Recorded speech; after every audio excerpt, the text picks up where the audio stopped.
So hi guys, this video is regarding CA Inter Corporate Law day before exam strategy.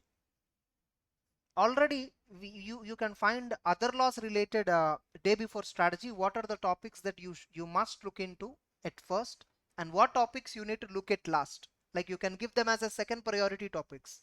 So that is already has been conducted by our other laws faculties, rest of faculty, Vikita madam. So which you can find in the playlist CA Inter Marathon. There is a playlist. In that playlist you can find. Now, well, so what with respect to company law you need to focus on? We all know that the paper is for 120 marks. Out of this, we know that 60 percentage portion is for company law and 40 percentage portion is for other laws. Close to approximately 72 marks will be company law paper, logically speaking, and 40 percentage means 48 marks paper will be for other laws.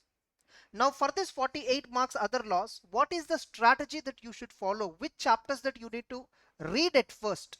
So that is already been handed over. That is already been uploaded. That video is already available in CA Inter Marathon playlist of this YouTube channel. Okay, so it is being handled by Vikita madam. So she has already given that. Now with respect to this portion, company law portion, I am going to handle. Now 25% of the 120 marks, 25%, which means 1/4, means 30 marks weightage is for objective paper. Yes or no? MCQs or case based MCQs, all that. Within this 30 marks, close to 15 to 18 marks will be for company law, and another 12 to 15 marks paper will be for other laws. The weightage of company law portion and other law portion, the weightage institute choice.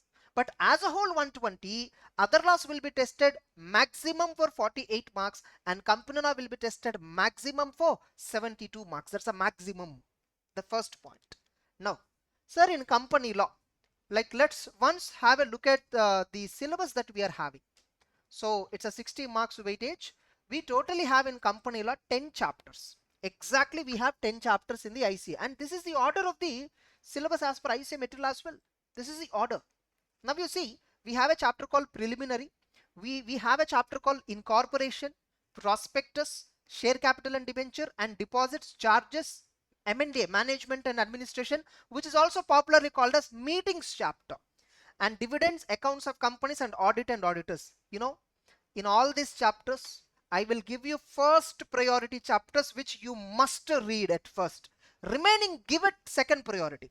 What are the chapters that are first priority? You might shock based on the list which I'm giving. I think I may sound exceptional, but I'm telling you it's a very practical approach. What are the first priority chapters? First and foremost, dividend topic, which is easy topic, guarantee 4 to 6 marks question. Guarantee 4 to 6 marks question. Another one is accounts. Another one is audit. From the past 2 or 3 attempts, auditor's topic is being tested for 5 to 6 marks minimum. Then you need to come to preliminary chapter. Preliminary chapter contains definitions for what is a private limited company, what is a public limited company, what is a subsidiary company and holding company, what is an associate company, what is a government company, what is a foreign company. Definitions it will contain. Preliminary chapter. Look, with respect to material, you can absolutely trust the material which I'm giving. You can find this material in our application. Below this video description you will find. In that application link is also given. Use that application link and download this material. Presentation has been made as per ICA examination pattern. Now you see this, different types of companies, private company, public company. Like I'm just using the notes which I used for class. Okay, let me open another material. Just a minute. Sorry for that.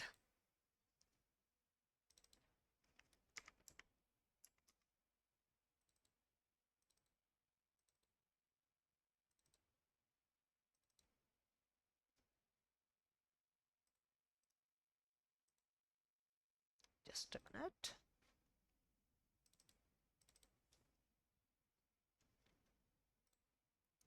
Yes.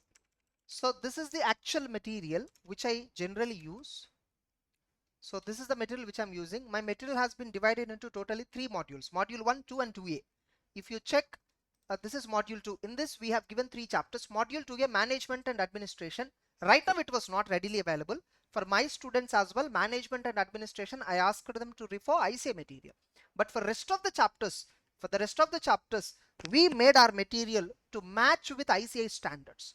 But how your material is special from other material, if you ask me, this material has been well refined.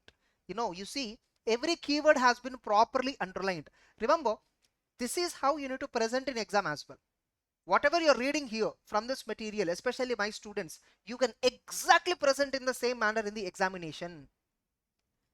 Now you see here, they may ask you a straight question. Regarding number of members in a private limited company. Like generally what students write is, in a private limited company, the number of members shall not exceed 200, or the number of members shall be less than or equal to 200. And a private company is a company which prohibit any invitation to public for offer of shares. So all these points are right, but while counting of numbers, which members are counted, which one are not counted, that entire answer they will not give completely. Remember, once again I'll come with another video on how institute do value the papers, how they value the papers, how marks are being allocated for various sub parts of this suggested answer. For valuation, a scheme of valuation will be given, like valuation guidelines will be given, and you all know that it's a digital valuation today. Earlier the valuationer will have some discretionary power, and now, to best of my knowledge, based on what I heard from the sources, valuationers were not given any discretionary power today. Institute is giving, if this point is there, give half mark. If this point is there, give another 1/4 mark. If this point is there, give 1 mark. If this point is there, give 1/2 mark again. So institute has specifically given certain guidelines for valuation, specific valuation. Whether a CA is valuing, whether you valuing, or whether I value, or whether a 10th class student is valuing the paper, doesn't matter. Look at the suggested answer and see whether that points are presented or not. Only that is the criteria. Now you may get immediately another doubt. Sir, which means, do we need to exactly write what is there in the suggested answer? Not that way. Don't interpret wrongly. Suppose in suggested answer it says, number of members in a private limited company shall not exceed 200. You wrote it as, number of members in a private company must be less than or equal to 200. Both meaning is same. No, that is permitted. That is absolutely permitted. You gave an answer which is completely conveying different meaning. In such a case only you will not get the mark. Understand? As a valuationer, if I am in the valuation, if I am a valuationer, how I check? I look at the suggested answer, I'll understand what it means, and I look at your answer, I understand what you mean. If both the meanings are matching, I'll give marks. There is no condition that you must write exactly. Fine, anyhow, again regarding valuation, presentation tips, all that I'll come with another video. You will find another video very soon. Probably it will be uploaded. Getting it? So you will find it very soon. I will be uploading it by 11th May evening or 12th May morning, 99%. Fine. Yeah, coming back to the first priority chapters, dividend, accounts, audit. In these three topics, you must read 100% syllabus without exception. 100% syllabus without exception. Suppose especially if you talk about accounts topic, I can give you section 132 and 136. You can take it as second priority, NFRE and financial statements related provision, and even 134. In accounts you are having actually from 128 to 138. These are the sections which are covered in accounts. 11 sections were covered totally. These 3 sections you can take it as a second priority. For this, dividend, accounts and audit, I even uploaded a marathon video. Okay, one part I have uploaded. Actually, I promised to upload another part also, but because of some reasons I couldn't upload. But other loss is fully uploaded. These 3 topics which occupy close to 20 marks weightage, which we have uploaded, which means 60 marks of the syllabus is already uploaded as part of revision. Fine, anyhow. So preliminary, then incorporation. Incorporation is also an important topic. In incorporation, you need not study entire incorporation procedure. I'll show you in incorporation what are the topics which are important. Day before exam, see right now whatever the material you're using, you can tick it, you can mark. Okay, So concept of promoter, not an important question. And minimum number of members in case of a company, breach of minimum number of members, section 3A is important. Only 3A is important. What are the steps for procedure for incorporation? Not at all important. Not at all important. What is the consequence of furnishing wrong information? Yes. Or material fact you suppressed while incorporation. This is an important question. Section 3A is important and this provision is important.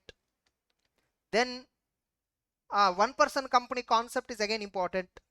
One person company concept is an important, and this is an amendment in one person company. One person company can be converted into a private company and public company at any time. Once upon a time there is a criteria, 2 years there is a limit, but now the criteria was removed. This was an important amendment. And one person company cannot engage in NBFC activities. This can be asked as an MCQ. Nominee concept, they may test you exclusively nominee concept. Write about the concept of nominee in case of one person company, 3 to 4 marks question. And section 8 company, just give a single reading. Just give a single reading. Revocation of license, not an important topic. Effect of registration, not an important topic. Not an important topic. Definition of memorandum, not an important. Purpose of memorandum, yes. Write about the purpose of memorandum. There is a possibility to ask. So it may be asked for a 4 marks question. Memorandum clause shall state, that is also not important. What are the clauses in memorandum? Name clause, this is important. Name clause is important. Name clause. And reservation of name, new company, existing company, which is important for MCQs. Getting it? And object clause is important. Principle of ratification is important. Principle of ratification. Liability clause not important. Subscription clause not important. Forms of memorandum not at all important from exam point of view. And articles of association, C point, entrenchment provision is important. What is the meaning? How entrenchment provision is included in the articles of association of the company? Getting it? So this is important. This is important. Entrenchment is very important. Doctrine of indoor management, give a single reading. Give a single reading. I'm going to open few chapters and talk about what are the important topics in that and what you need not leave it. Watch the video once again and then mark accordingly. Okay. MOA, AOA cannot override the act, not important. Leave it. Effect of memorandum and articles, not relevant from exam point of view. Alteration of memorandum, how name change of the company can happen, how alteration, we all know that for every whenever a memorandum has to be altered, special resolution is compulsory. And especially if you want to change object clause, central government approval is required. And remember, alteration of change, company voluntarily want to change the name, the procedure is different. Section 16, alteration of MOA, name change by the company, section 13. Rectification by central government is 16. Rectification is compulsory. If central government pass an order on you that you violated some trademark guidelines or something, section 16 is compulsory, you need to. That's why in section 16, ordinary resolutions. But generally, if you want to change the name of a company, special resolution is required. See, I'm also giving you a slight idea. Like those who feel that I have not covered part 2 marathon, at least this can help you. And change in registered office, entire provision you need to read. Change in registered office. Change in object clause is very important. Change in registered clause, change in object clause, change in name clause. Only these 3 changes we generally speak about. And alteration of articles, you can take it as a second priority, not a big deal. And distribution of MOA, AOA to members. Distribution, how we should distribute the MOA and AOA. So that is important. Registered office of the company, entire provision is once again explained here. Registered office. And here below we have given even a diagram, a simple diagram we have given, which is actually from IC material. And miscellaneous topics and practical. Commencement of business by a company, give a single reading. Conversion of companies already registered, not important at all. A subsidiary company is prohibited to hold shares in the holding company, very important for MCQs or a straight question. A straight 4 marks question can come. Serving of documents, yes, important. Serving of documents. In this, if a member has a specific request about how a document has to be served on him, getting it? So this can be asked as a separate question. This can be asked as a separate question. Authentication of documents, leave it. Even 24th question also leave it. That's it. This is what incorporation topic is all about. Very simple. Then you have the chapter called Prospectus. In Prospectus, I'll directly give you, what are the points important. Definition of prospectus, give a single reading. Matters to be stated in prospectus, not required. When prospectus is not required, this is an important 26 subsection to this itself can be asked as a separate question. And expert statement, write about expert statement in the prospectus. This F point itself can be asked as a separate question. Punishment and all not required. Write about issue of securities in demat format. In this, unlisted public companies also shall have securities in demat format, section 29 1A, which is newly added in 2020. This is important. This you give a single reading properly. We have even explained you in a nutshell. In a nutshell, which companies must have securities in demat format. And question number 4, advertisement of prospectus shall contain contents of MOA not required. Types of prospectus, in that shelf prospectus and red herring prospectus. These two are important. Abridged prospectus is there, that was removed from the syllabus long ago. Deemed prospectus is also an important question. So in this prospectus chapter, two topics are mainly important. Deemed prospectus is most important, a red herring prospectus, and then shelf prospectus. Yeah, these three topics you can take. Finally, if you want to filter by me, these three topics. Offer for sale by members of the company to the public. How a members of a company can come and do offer for sale. There are many companies which are now diverting their ownership. Offer for sale. Variation of terms in the prospectus, not an important. See, people confuse between variation of terms in the prospectus, variation of rights of the shareholders, and the differential voting rights. There are three topics. Variation of terms in the prospectus, that is prospectus chapter. Variation of rights of the shareholders is a share capital chapter. Issue of shares with the differential voting rights is a share capital chapter. Understand? And question number 9, not relevant. Securities to be dealt with stock exchanges, not relevant. And payment of commission, underwriting commission. So this is an important for MCQ point of view. Minimum subscription, all that not important. Misstatement in prospectus, criminal liability, civil liability, this is important again. Misstatement. So in entire prospectus, types of prospectus, misstatements in the prospectus, and variation of terms of the prospectus. These topics are important. Simply. That's it. Then coming to the next chapter. The next chapter is share capital and debenture. The next chapter is share capital and debenture. So dividend you need to read full, accounts you need to read full except these three. Audit and auditors you need to read full except section 148 cost audit, that is not relevant. Preliminary chapter you need to read. I'm talking about as per my material, which is exactly matching with the CA Institute material. Next, incorporation of the company, I already explained which topics, and I also spoke about prospectus. Okay, in fact, let me give you one more clarification. Prospectus, though I spoke right now, give it as a second category chapter. Second category chapter is prospectus and management and administration. In company law, keep these two chapters as a second category chapters.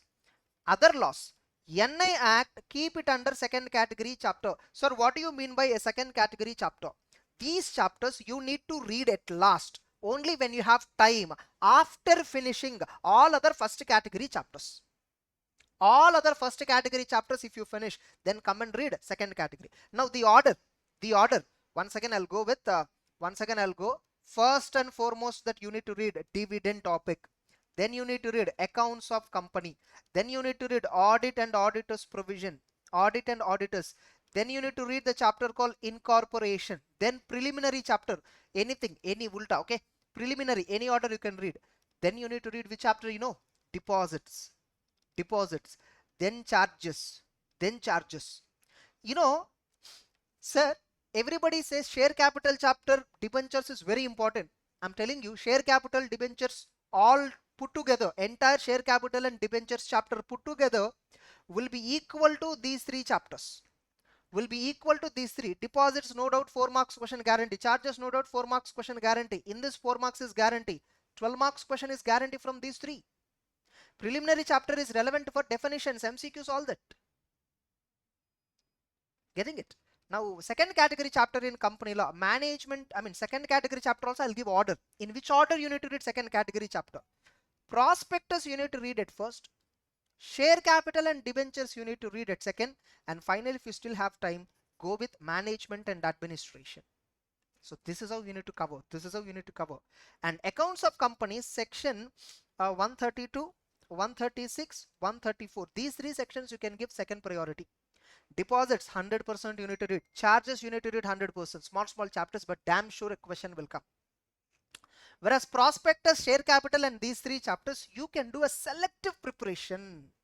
These chapters try to cover 100%, whereas these chapters you can do a selective topics. Suppose in share capital and debentures, which topics I will definitely have to read? Differential voting rights, variation of rights of shareholder, and buyback topic you must read. Bonus shares, reduction of capital. These topics are very important, and more another important preferential allotment under section 42. Preferential allotment. These topics must. Remaining questions, you see my material in share capital and debenture chapter. There are so many questions. Whether you read all of them or not doesn't matter. These topics are must. Then coming to prospectus, you must read types of prospectus: red herring prospectus, deemed prospectus, shelf prospectus, misstatements in prospectus. What are the consequences? Civil liability and criminal liability. If you induce somebody and try to make them invest in the company, what are the consequences that you need to face? That is also important. That's it. Company law. These are the things which you need to cover at any cost. Management administration, I am asking you to keep it last. Sir, definitely it is having 10 marks weightage. It's okay, I know. Though it has 10 marks weightage, it occupies a lot of time. And if a question has been critically asked, many students cannot answer properly M&A. But remaining chapters, you can't crux the student. You can't confuse the student in remaining chapters. Only M&A chapter we can confuse the student by asking questions on quorums, adjournment, all put together. Getting it? Whereas in remaining chapters, you need not have that much confusion. So that's about company law day before strategy and how we should present well to score. You see the material, how I presented the answers. So only in that way you need to present. But anyhow, I'll come up with another video on how to present do's and don'ts in the examination. So I'll come up with another video which I'm doing for all CA levels students, final, inter, foundation, for all levels of CA students. I'm making one single video. That's it. So I hope with this I gave you an idea about the company law overview. That's it. Carry on.